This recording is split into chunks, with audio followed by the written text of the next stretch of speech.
கர்த்தருடைய பரிசுத்தமான நாமம் மகிமைப்படுவதாக. ஆசீர்வாதமான ஒரு நல்ல காலவேளையிலே பாளையங்கோட்டை இந்திய தேவ சபையிலிருந்து காலை மன்னாவை உங்களுக்கு வழங்குவதில் மிகுந்த சந்தோஷம். பரிசுத்த வேதாகமும் நமக்கு தருகிற நல்ல வார்த்தைகளுக்காக ஆண்டவருக்கு நன்றி சொல்லுவோம். இந்த புதிய நாள் நமக்கு ஆசீர்வாதமாக நன்மையாக அமையட்டும் என்று சொல்லி உங்களை வாழ்த்துகிறேன். அக்டோபர் மாதம் 25ஆம் தேதி இந்த காலவேளை தியானத்திற்காக 2 சாமுவேல் 5ஆம் அதிகாரத்தை நீங்கள் வாசித்து தியானியுங்கள்.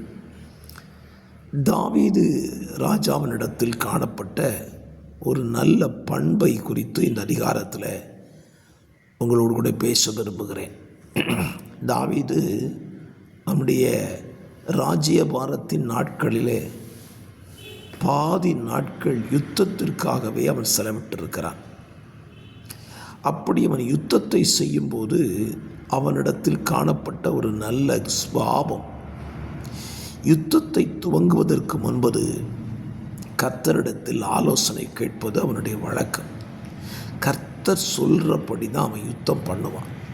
அதற்கு உதாரணம் 5ஆம் அதிகாரம் 18ஆம் வசனம் முதல் 25ஆம் வசனம் வரைக்கும் நீங்கள் வாசித்தால் பெலிஸ்தருக்கு விரோதமான ஒரு யுத்தம். இந்த யுத்தத்தை பெலிஸ்தர்கள் தான் துவங்குகிறார்கள்.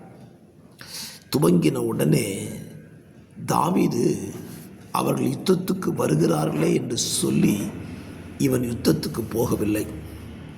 மாறாக அவன் என்ன செய்கிறான் பாருங்கள். 19ஆம் வசனத்தில் பெலிஸ்தருக்கு விரோதமாய் போகலாமா, அவர்களை என் கையில் ஒப்பு கொடுப்பீரா என்று தாவீது கர்த்தரிடத்தில் விசாரித்தான் என்று வேதம் சொல்லுகிறார். நல்ல ஹேபிட் பாருங்கள். தன்னோடு கூட சத்துருக்கள் யுத்தம் பண்ண வருகிறாங்க. யுத்தம் பண்ணுறவங்கள்ட்ட போய் சண்டை போட போகாமல் ஆண்டவர்கிட்ட கேட்குறான், ஆண்டவரே நான் யுத்தம் பண்ண போகலாமா, அவங்களை என் கையில் ஒப்பு கொடுப்பீங்களான்னு கேட்குறான். கர்த்தரும் அதற்கு அழகான ஒரு பதில் சொல்கிறார் பாருங்கள். நீ போ, பெலிஸ்தரை உன் கையில் நிச்சயமாய் ஒப்பு கொடுப்பேன் என்று தாவீதுக்கு சொன்னார். ஆம், என்னை கேட்கிற அருமையான கர்த்தருடைய பிள்ளைகளே, உங்கள் வாழ்க்கையில் வருகிற எல்லா பிரச்சனைகளுக்கும் தேவனிடத்தில் ஆலோசனை கேளுங்கள். ஆண்டவர் அழகாக உங்களுக்கு ஆலோசனை சொல்லி கொடுப்பார்.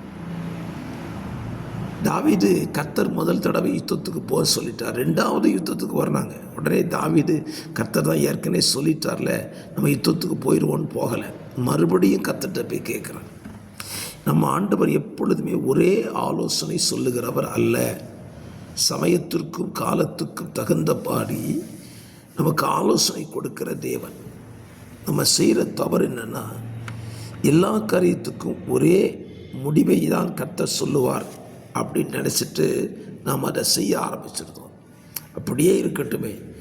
தேவன் ஒரே திட்டப்படி தான் நம்முடைய வாழ்க்கையில் செயல்படுகிறவராக இருந்தாலும் நாம் ஒவ்வொரு விஷயம் அவரிடத்தில் கேட்டு செய்வது நமக்கு அது ஆசீர்வாதம். இதைத்தான் தாவீது செய்தார்.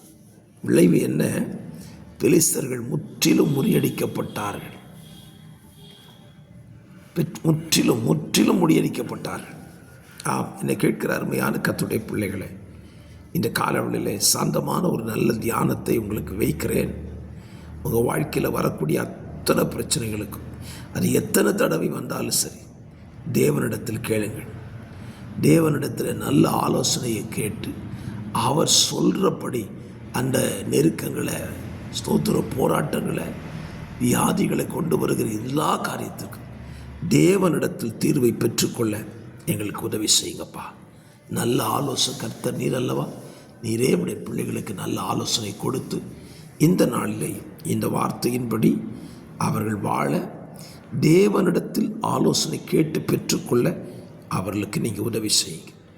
இந்த வார்த்தை உடைய பிள்ளைகளுக்கு நன்மையும் ஆசீர்வாதத்தை கொண்டு வரட்டும் என்று சொல்லி நான் வாழ்த்துகிறேன். இயேசுவின் நாமத்தில் ஜெபிக்கிறேன் நல்ல பிதாவே, ஆமென், ஆமென். தாவீதைப் போல தேவ ஆலோசனை கேட்டு செயல்படுங்கள். ஜெயம் நிச்சயமாய் உங்கள் பக்கத்தில் இருக்கும். கர்த்தர் தாமே இந்த வார்த்தைகளினால உங்களை ஆசீர்வதித்து நன்மையால் முடிசூட்டி நடத்துவாராக. ஆமென், ஆமென்.